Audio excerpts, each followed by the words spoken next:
Bom, pessoal, vamos resolver mais algumas questões da mesma lista. Vamos nessa pegada aí, vou pegar uma do Enem de 2013, conceitual, que teve um baixo índice de acertos, tá? Por uma questão de concepção prévia errada mesmo das pessoas. Vamos lá. Uma pessoa necessita da força de atrito em seus pés para se deslocar numa superfície. Por exemplo, se tem uma superfície extremamente lisa, igual um gelo ou um lodo e tal, as pessoas não conseguem andar, né? Elas ficam patinando, o pé desliza. É necessário ter esse grip, esse arrasto, esse atrito, porque aí o pé arrasta o chão para trás e aí a gente anda para frente, tá? É necessário ter um atrito para a gente fazer essa nossa locomoção. Logo, uma pessoa que sobe uma rampa em linha reta será auxiliado pela força de atrito. Um exemplo muito clássico disso é a rampa de skate. Você repara como é que, se o skatista estiver no centro e ele quiser ir lá para o topo, repara que ele corre rapidamente e meio que dá um pulo e se agarra na borda, porque ele não consegue subir com o próprio pé ali até a ponta, desliza muito.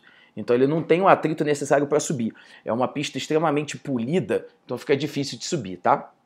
A gente precisa de atrito para conseguir subir uma rampa. Em relação, senão só desliza. Em relação ao movimento dessa pessoa, quais são a direção e o sentido da força de atrito mencionada no texto? E aí, qual é o grande problema? O grande problema é que as pessoas têm uma mania de acharem que a força de atrito ela é sempre uma força oposta ao movimento, ou oposta à tendência de movimento. E aí, se a pessoa vai nessa vibe, ela erra a questão. Porque o atrito, quando a gente caminha, o atrito não é oposto ao movimento, pelo contrário, é o atrito que faz a gente andar. Eu vou desenhar essa situação aqui. Ó, como é que é a situação? Então, isso poderia ser no plano também, tá? Por algum acaso, o autor da questão quis colocar numa rampa, né? Porque isso é absolutamente necessário. Mas se a gente tivesse aqui, ó, vou botar uma pessoa subindo uma rampa dessas, com uma inclinação que não existe na vida real, mas botei só para exagerar. Aqui, galera, a nossa tendência é escorregar. Por isso que existe um brinquedo, inclusive, chamado escorrega, né? A tendência é escorregar. É difícil a gente vencer essa inclinação. Quais são as forças que atuam nessa criança? Primeiramente, a força-peso. Todos nós temos, ela é vertical para baixo, né? Depois, a força de contato da superfície com você. Ela é chamada de normal, não é à toa. Ela é normal à superfície, 90 graus à superfície. Essa é a força de apoio, né? A superfície fazendo um apoio em você. Se a gente analisar essas duas forças, a resultante vai apontar no sentido de deslizamento. Repara, a gente já sabe fazer resultante, né? Eu pego esse cara e projeto aqui. Depois eu pego esse cara, projeto aqui e ligo o início ao fim.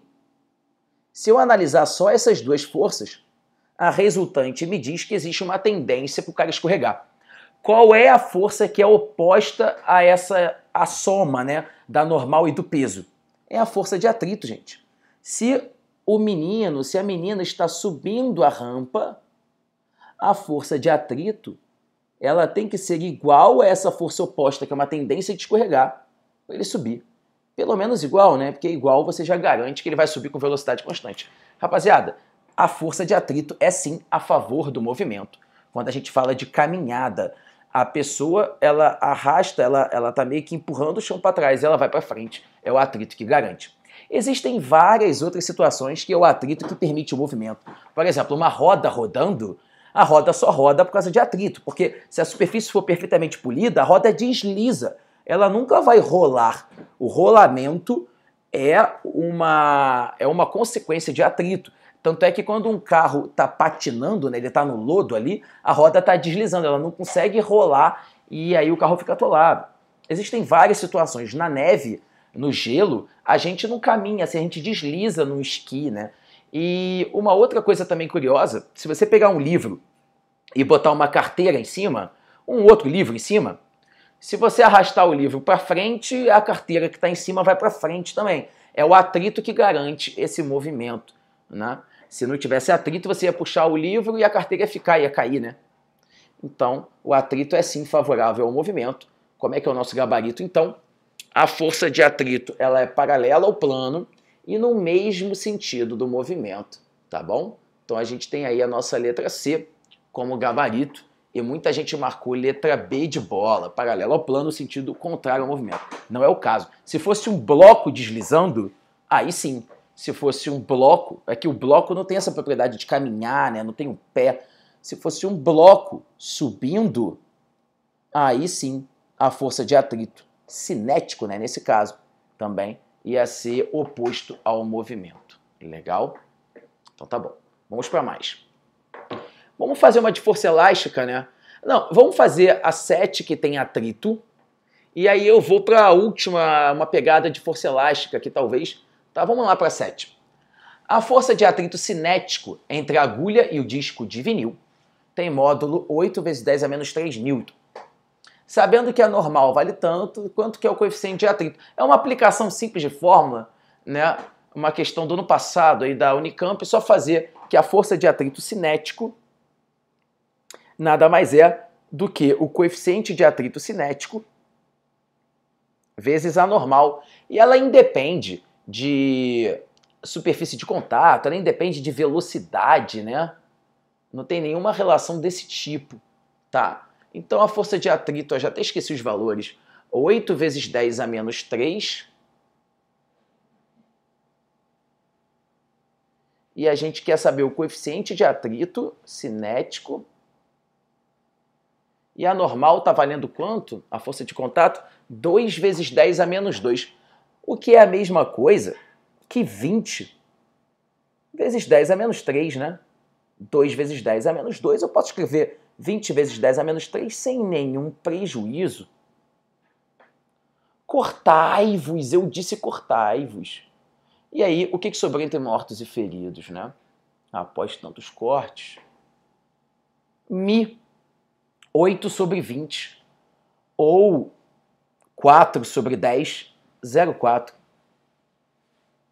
Mole, mole. É só um número, né? O coeficiente de atrito é só um número. Esse é o cinético. O estático é maior do que isso. Não dá pra gente saber quanto que é. Mas 0,4 é o nosso gabarito. Tá? 4 vezes 10 a menos 1 é tudo letra C, né? Eu não sei o que acontece com letra C. Bom, e eu vou fazer então a nossa última nessa lista. Eu vou fazer uma de mola, tá? E aí foram só proposições, né? Tem várias outras questões interessantes aqui. Resolvi fazer as iniciais, as mais fáceis, só para vocês irem pegando aquela confiança no assunto, tá? Uma mola está suspensa verticalmente próxima à superfície terrestre, onde a gravidade vale 10. Na extremidade livre da mola, é colocada uma cestinha desprezível, que é preenchida com várias bolinhas de gude de 15 gramas. Ao acrescentar as bolinhas à cesta, verifica-se que a mola sofre uma elongação proporcional ao peso aplicado. Ou seja, pessoal, tem uma mola e uma cestinha no final. Quanto mais bolinha de gude eu coloco, mais a mola vai ficar esticada, porque está sustentando mais objetos, mais peso, né? E ele dá a constante elástica, 9 newtons por metro, ou seja, para deformar essa mola a 1 metro, eu tenho que aplicar uma força de 9 newtons, né? Se eu quero deformar meio metro, eu vou fazer 4,5, 2 metros é 18, é proporcional. Quantas bolinhas é preciso acrescentar à cesta para que a mola estique exatamente 5 centímetros? Como que eu vou fazer isso? Eu vou chegar aqui, ó. Se liga nessa matemática aqui, vamos lá. Posso fazer regra de 3, mas eu não vou fazer. Eu vou fazer a aplicação da equação, tá? Tração não tem fórmula, normal não tem fórmula, mas a força elástica tem. Força elástica é como se fosse uma régua. Quanto mais força você aplica, mais você estica. Dá pra gente graduar, como se fosse uma régua, a gente sabe as forças, né? Então F igual a Kx, essa equação resolve bastante coisa. Qual é a força que eu tenho que aplicar na mola, cuja constante elástica vale 9? Para eu deformar essa mola, 5 vezes 10 a menos 2 metros. Na física, você tem que, quando a gente está falando de forças, dinâmica, a distância tem que estar em metro, a velocidade tem que estar em metro por segundo, a aceleração tem que estar em metro por segundo ao quadrado. A gente vai usar o sistema MKS, né? A massa tem que estar em quilograma, o tempo tem que estar em segundo. MKS. Não dá para a gente ficar caindo na pegadinha do centímetro, não dá. Então, se ele quer esticar 5 centímetros, eu vou passar para metro. 5 vezes 10 é menos 2, ou seja, 0,05. E aí, eu vou achar quanto nessa conta aqui? 45 vezes 10 é menos 2, ou 0,45 Isaacs. A gente já é tão íntimo, já que não vamos chamar de Newton, né, sobrenome, quando a gente não conhece a pessoa. Então 0,45 Isaacs. Perfeito, essa é a força. Aí o que eu vou ter que saber? Tá, cada bolinha tem 15 gramas. Vamos tentar representar a situação? Eu tenho uma mola que está relaxada aqui, relaxada. Aí eu coloco a cesta e os objetos, ela estica. Quanto mais objeto eu colocar, mais ela vai esticar. Nessa questão eu quero saber o seguinte, quantas bolinhas de gude eu coloco, professor, para esticar 5 centímetros? Ou seja, nessa situação, aqui eu tenho as bolinhas de gude, aqui na cesta, né? O que eu sei? Eu sei que a força elástica está valendo 0,45, que aponta para cima a força elástica. Eu sei porque a tendência da mola é voltar, né? Se eu solto ali, a tendência, se eu tiro a bola de gude, ela vai subir. Então a força elástica está para cima. O elástico não empurra, né? O elástico está puxando.